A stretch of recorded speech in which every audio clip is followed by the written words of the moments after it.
저는 설 연휴를 포함해서 어제까지 4박 5일 동안 여러 지방의 현장을 돌면서 국민들께 세배를 드렸습니다. 가능하면 많은 분들을 만나려고 노력했지만 일정이 허락한 대로 호남과 충청 지역의 국민 여러분께 먼저 세배드리고 돌아왔습니다. 조만간 영남과 강원권도 직접 찾아뵙고 세배드리겠습니다. 서민 경제가 굉장히 어려운 상황에서 개인 신용 정보가 대량 유출되고 AI가 전국적으로 확산되고 있는 등 국민 여러분들의 불안과 걱정이 많은 설 명절이어서 출발할 때 걱정이 많았습니다. 하지만 대부분 반갑게 맞아주셔서 고마웠습니다. 가는 곳마다 세배를 드렸는데 세뱃돈도 괜찮게 받은 것 같습니다. 민주당에 대한 새로운 기대와 격려를 확인한 것이 가장 큰 세뱃돈이었다고 생각합니다. 저로서는 민주당이 국민의 먹고 사는 문제에 고달픔을 덜어드리고 이 땅의 민주주의가 바로 서는 한 해를 만들기 위해서 최선의 노력을 다해야겠다는 결심을 더욱 다지는 계기였습니다. 또 설 연휴 중에도 현장을 지키고 계신 분들, 군부대의 군인들, 병원, 응급실, 노인 요양소, 산업 현장의 일꾼들을 찾아가 위로와 감사의 말씀을 전했습니다. 특히 부안의 AI 피해 현장에서는 정부의 미흡한 초동 대응과 방역 대책의 실패로 지역 경제가 어떻게 망가지고 있는지를 직접 보고 매우 안타까웠습니다. 민주당 차원의 대책을 약속드리고 왔는데 약속 꼭 지키겠습니다. 이번 설 민심은 한마디로 정치를 바꿔라, 국민의 먹고 사는 문제를 우선 해결하라는 것이었습니다. 설 연휴 동안 확인한 민심을 세 가지로 요약한다면 다음과 같습니다. 첫째, 민심에 역행하고 약속을 손바닥 뒤집듯이 하는 박근혜 정부와 새누리당에 대한 국민들의 실망과 우려가 매우 컸습니다. 많은 분들이 박근혜 대통령과 새누리당에 대해서 거짓말 대통령, 거짓말 여당으로 지적하셨습니다. 둘째, 민주당이 수권 정당답게 자신감 가지고 제 역할을 다해야 한다고 많이 말씀하셨습니다. 절대 분열하지 말고 새누리당을 이겨야 한다고 하셨습니다. 그래서 서민과 중산층이 먹고 사는 문제를 풀어달라고 하셨습니다. 셋째, 신당과 경쟁하는 것도 좋지만 새정치의 경쟁이 오히려 구태 정치를 살려주는 결과를 가져와서는 안 된다는 말씀들도 많이 하셨습니다. 설 연휴 중에 기독교, 불교, 천주교, 원불교 4개 종단의 지도급 인사들을 만나뵐 수 있었는데 그분들이 한결같이 민주당이 우선 하나로 뭉쳐야 한다는 말씀을 하셨습니다. 민주당이 하나로 뭉쳐야 새 정치를 놓고 벌이는 경쟁에서 이길 수 있고 그럴 때 구태 정치의 전형이라고 할 수 있는 새누리당과도 싸워서 이길 수 있다고 조언해 주셨습니다. 특히 광주의 조비오 신부께서 제가 차에 오르기 직전까지 나오셔서 두 손으로 제 손을 꼭 잡고 민주당이 하나로 단합해야 합니다 라고 간곡하게 말씀하실 때 많이 죄송했습니다. 전체적으로 이번에 제가 느낀 것은 민주당이 제대로 해보겠다면 다시 한번 민주당에 기대해보겠다 하는 분위기였습니다. 저로서는 가장 큰 세뱃돈을 받은 셈입니다. 설 연휴 동안 몸으로 확인한 민심을 가슴에 담고 가보면 새해를 시작하겠습니다. 지난 몇 년간 전국 단위 선거에서 계속 패배하는 민주당이었지만 이제는 이기기 시작하는 민주당이 돼야 하겠다고 생각합니다. 그래야 6.4 지방선거에서 승리할 수 있고 그래야 2016년 총선 승리, 2017년 대선에서 정권 교체를 실현할 수 있을 것입니다. 우선은 정치 혁신의 경쟁에서 새로운 민주당의 모습으로 국민들께 당당히 평가받아 이기는 민주당이 되겠습니다. 오늘은 국회의원의 특권을 내려놓는 혁신안을 따로 발표할 것입니다. 설 연휴 기간 동안 인사드렸던 국민들께 한 말씀 드리겠습니다. 여러분이 제게 주신 귀한 말씀들 하나도 놓치지 않겠습니다. 치열한 삶의 현장에서 가슴 열어주셨던 국민 여러분께 다시 한번 감사의 인사를 드립니다. 국민 여러분 말씀이 옳습니다. 민주당 혁신하고 또 혁신해서 국민 여러분이 원하시는 정치를 보여드리겠습니다. 고맙습니다. 예, 이어서 전병헌 원내대표의 발언이 있겠습니다. 예, 국민 여러분 모두 설 명절 잘 보내셨기를 바랍니다. 국민들께서 전하는 설 메시지는 분명합니다. 박근혜 새누리당 정권의 무능과 무책임에 대한 실망이 극에 달하고 있다는 것이 첫째이고, 민주당이 더 혁신하고 분발해 달라는 것이 둘째였습니다. 지난해 설과 비교할 때 대단히 큰 변화입니다. 박근혜 새누리당 정권 1년에 대해서는 이보다 더 못한 정권이 없다라는 불안과 불만이 확산되고 있습니다.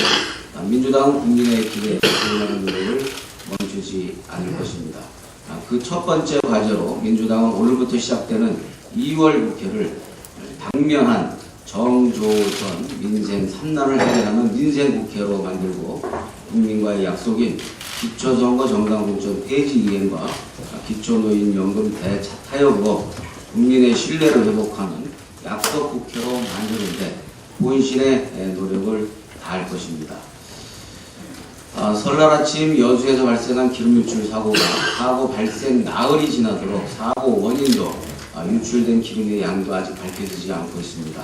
여수 시민과 해경, 군인, 시청 공무원들이 총동원된 방제 작업에도 불구하고 지금 기름띠가 수십 킬로 밖 경남 남해해상까지 확산되고 있다고 합니다. 정부는 지역 주민들에게 20여 년 전의 악몽을 다시 겪게 해서는 안 될 것입니다. 그러나 해양수산부 장관은 보상 문제는 원유사와 보험회사가 알아서 할 일이라며 정부와 무관하다는 발언으로 국민을 아연하고 실색하게 하고 있습니다. 대단히 큰 문제입니다. 민주당은 피해 최소화를 위한 조속한 방제 작업에 모든 노력과 지원을 하는데 최선을 다할 것이며, 향후 보상 문제에 대해서도 국회 차원의 관심과 노력을 할 것이라는 점을 분명히 약속합니다. 이산가족 상봉에 대한 북한 당국의 성의 있는 응답을 촉구합니다. 이산가족 상봉은 조건과 전제가 아닌 인류의 보편적 가치를 실현하는 인도주의적 실천이고 의지의 문제라는 점을 다시 한번 강조합니다. 국제사회는 평화에 대한 북한 당국의 의지와 진정성을 주목하고 있습니다. 민주당은 이산가족 상봉에 대한 북한 당국의 성의 있는 응답을 촉구합니다. 이번 상봉 행사를 계기로 해서 우리 정부도 오이사 조치 철회 등 남북관계 개선과 평화를 위한 제도적 차원의 노력을 재개할 것을 당부합니다. 이상입니다. 네, 다음은 신경민 최고위원 발언이 있겠습니다. 네, 1월의 양대 현안인 조리독감, 신용정보 유출, 그리고 최근의 현안인 여수 기름 유출 사고를 보면 공통점이 있습니다. 일단 우선은 예고된 재앙으로 누차 반복 또는 연례 행사처럼 일어나고 있지만 정부의 대응 수준이 아마추어 치를 벗어나지 못했고 문제의 핵심을 잘 이해하지 못하고 있는 것으로 보입니다. 시간이 지나서 조류 독감이 날씨로 진정이 되고 정보 유출은 잊혀지고 기름은 희석되기를 기다리고 있는 것으로 보입니다. 특히 여수 앞바다 기름 유출 사고를 보면 허위 보고가 문제입니다. 드럼통 4개 분량인 800리터가 어떻게 해서 여수 앞바다를 지나 경남 남해시 남해대교 인근까지 갈 수 있는지 도저히 이해를 할 수 없습니다. 그리고 유조선 급발진이라는 원인에 대해서는 도저히 이해를 할 수가 없습니다. 이번 연휴 기간 동안에 하이라이트로 생각되는 일이지만 잊혀진 것은 법무부 평검사 인사로 파악이 됩니다. 설 직전에 평검사 인사로 최동욱 총장, 윤석열 팀장 제거에 이어서 국정원 수사팀 해체가 완료됐습니다. 이는 법무와 검찰 수뇌부가 수사 방해와 공소유지 방해 임무를 완료했다는 뜻이 됩니다. 재판 결과를 기다려보자는 말의 진위가 일부 드러나는 것으로도 보입니다. 법무와 검찰 수뇌부는 앞으로 어떤 말을 해도 국민 앞에 떳떳하지 못할 것이고 사람에 중성하는 조직으로 전락했다는 매우 우울한 인사를 보여줬습니다. 법원 인사도 이번 달에 임박해 있습니다. 또 다른 우울이 기다리지 않을까 걱정이 됩니다. 이번 주 김영판 1심 선고가 나옵니다. 어떤 결정이 나올지는 모르지만 이를 경청할 것입니다. 그리고 우리의 뜻을 밝힐 기회가 있을 것입니다. 이상입니다. 네, 조경태 최고위원 발언이 있겠습니다. 1월 28일 날 국회 정개특위에서 기초의원 기초단체장에 대한 정당공천제 폐지 부분을 결론내지 못한 점은 매우 유감스럽습니다.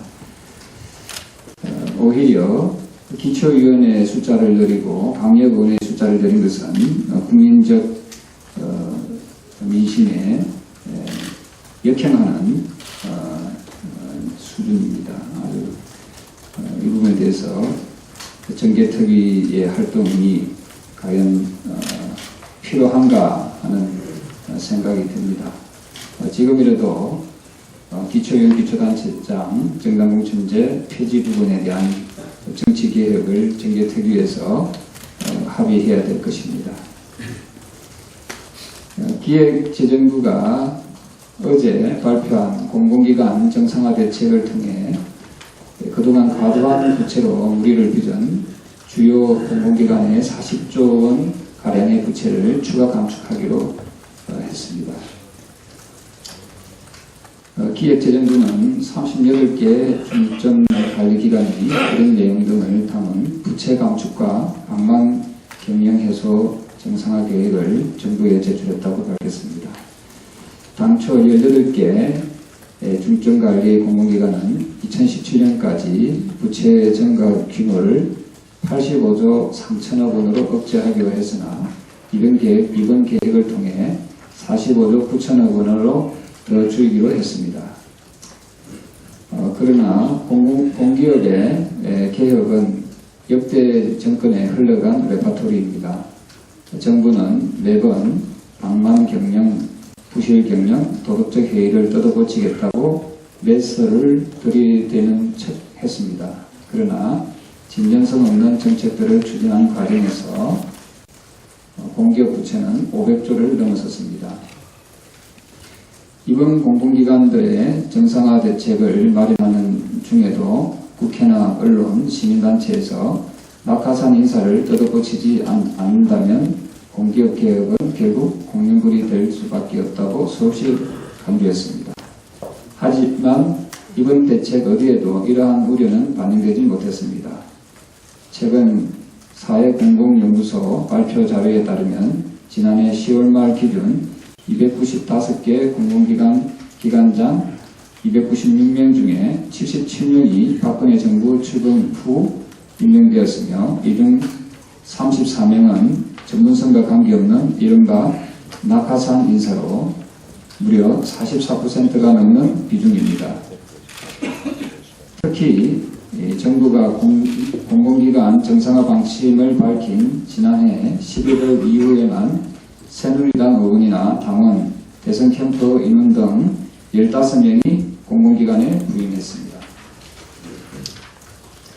정권의 비호를 받는 인사가 낙하산으로 가면 정부의 강도 높은 개혁을 고사하고 노조 눈치를 보며 들어간 낙하산 사장이 할 수 있는 일은 공기업의 기득권 보장을 위한 뒷거래밖에 없습니다. 우리 국민은 수십 년간 공공기관의 낙하산 인사와 각종 특혜에 분노를 넘어 심각한 박탈감에 빠져 있습니다. 정부는 공공기관의 부채 증가는 정부의 재정활동을 보조하거나 국외 자원개발 등 국책사업 수행 과정에서 발생한 측면도 있는 만큼 이 부분에 대한 면밀한 검토와 함께 정권 출범 초기에 초심을 다시 한번 되새겨 낙하산 인사를 원천적으로 방지하여 감도 높은 공기업 계획을 준화할 수 있는 추가 대책을 적극적으로 마련해야 할 것입니다. 이상입니다. 예, 이어서 양승조 최고위원 발언이 있겠습니다.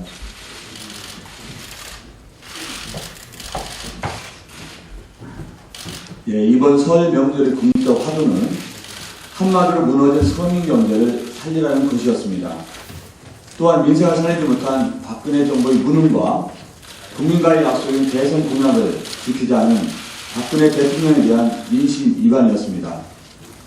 설 명절에 만나볼 국민의 체감 경기는 IMF 때보다 더 어렵고 자영업자들의 경우 세금 부담에 응하고 있었으며 대형 슈퍼의 상권을 빼앗긴 재래시장 상주께서는 명절 대복을 못 느꼈다고 말씀하셨습니다. 농민들은 조류 인플루엔자의 확산에 대한 걱정으로 자식들도 보지 못한 상황입니다. 카드 3사의 정보 유출과 박근혜 정부의 대응에 대한 국민의 질타와 분노는 이미 한계에 이르렀다는 것을 확인했습니다. 개인정보 유출 사고를 당한 수많은 국민을 무면한 사람으로 치부한 현우석 부총리 마음속에 국민 수백만 명의 설 명절에도 탈의와 재발급을 받아야 했습니다. 2일 금융강도관에 따르면 지난 1일 오후 6시 기준 카드 3사의 탈의 건수는 총 84만 건에 달했고 해지 건수는 228만 3천 건이었고 재발급 건수도 383만 7천 건이었습니다. 카드 정보의 대량 유출 사태는 IT 광고, 대한민국 1위 실주는 물론 국민 상당수를 불안에 떨게 할 것입니다. 오늘부터 2월 임시국회가 시작됩니다. 2월 임시국회의 화두는 박근혜 정부에 의해 무너진 민생을 우리 민주당이 회복하는 것입니다. 2월 국회에서 민생을 살리는 데 총력을 다하고 박근혜 정부가 국민과의 약속을 지킬 수 있도록 해야 합니다. 국민과 약속했던 모든 어르신에게 월 20만 원씩 지급할 때는 기초연금이 7월부터 시행될 수 있도록 해야 할 것이며 박근혜 대통령의 대선 공약이었던 기초선거 정당 구청제 폐지 역시 지켜져야 합니다. 또한 개인정보 유출 사태에 대한 명확한 책임과 함께 재발급처리 대책을 2월 국회에서 마련해야 하며 AR로 피해를 입은 농가에 대한 대책 역시 마련해야 합니다. 그것만이 박근혜 대통령이 말씀하시는 비정상화를 정상화로 만드는 것이며 국민 설날의 민심을 무거운 책임감으로 받드는 것입니다. 이상입니다. 다음 우원식 최고위원 발언이 있겠습니다. 민주당의 독한 혁신, 약속을 저버린 정부에 대한 매서운 견제, 민생을 살리라는 주문, 이 세 가지가 명절에 만난 국민들의 이야기였습니다. 민주당의 독한 혁신은 더 이상 물러설 것 없는 민주당의 생존 차원의 문제가 아닙니다. 우리 국민들의 절박한 민생과 민주주의를 살리는 길이기에 민주당이 이제는 그 길로 확고히 가야 합니다. 오늘은 민생을 살리라는 주문을 중심으로 말씀드리겠습니다. 대한민국 경제 현실을 한 가지만 말씀드리겠습니다. 지난 연말부터 증시는 부진을 면치 못하고 있습니다. 경제 전문가들은 미국의 양적 완화, 엔저의 영향 탓도 있지만 시가총액 1위인 삼성전자의 실적 부진이 더 직접적인 이유라고 말하고 있습니다. 이는 당연한 일입니다. 삼성전자 시가총액은 전체의 15.47%이며 현대자동차, 현대모비스, 포스코, SK하이닉스까지 총 5개 극소수 기업이 전체 시총 25.83%를 차지하는 것이 우리 경제의 현실입니다.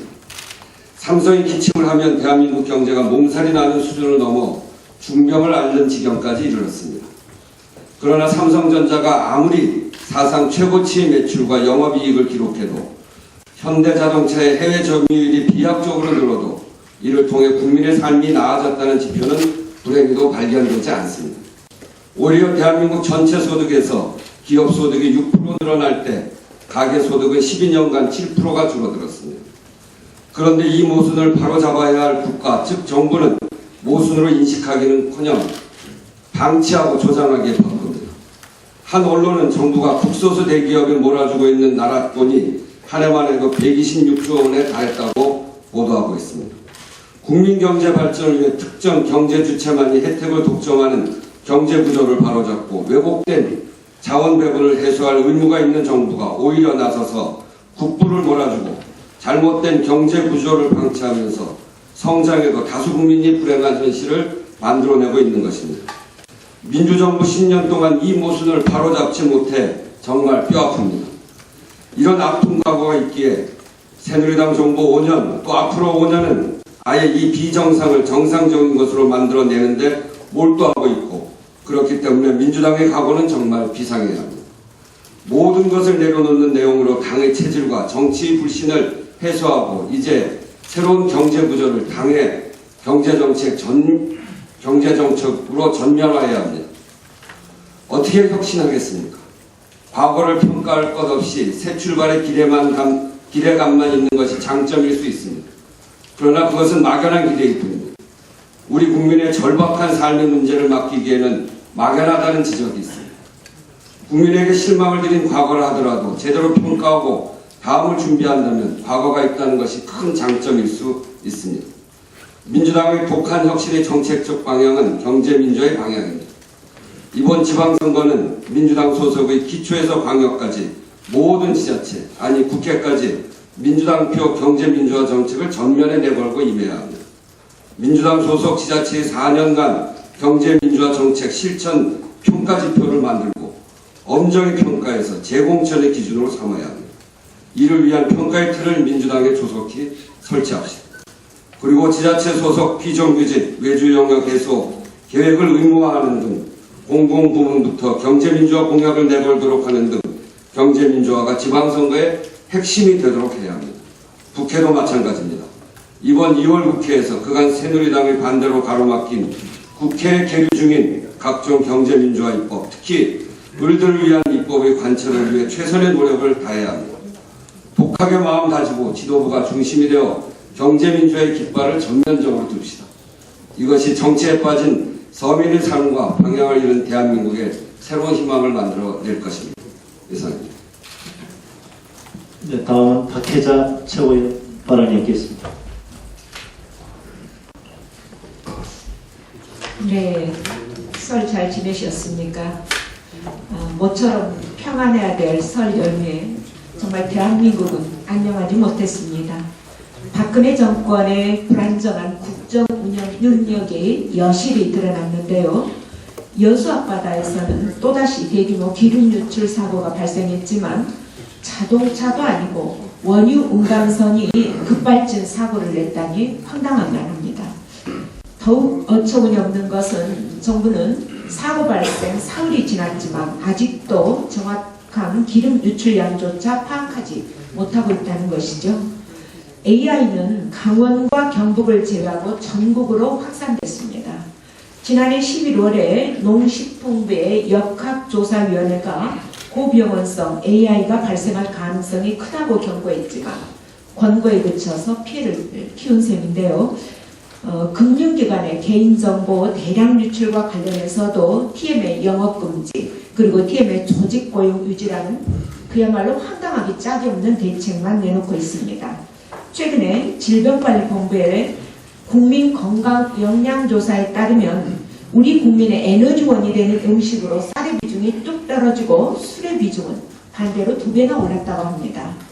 정말 이러다가는 박근혜 정권 내내 국민들이 밥심이 아니라 술 힘으로 버텨야 되는 것은 아닌지 걱정스럽기만 합니다. 네.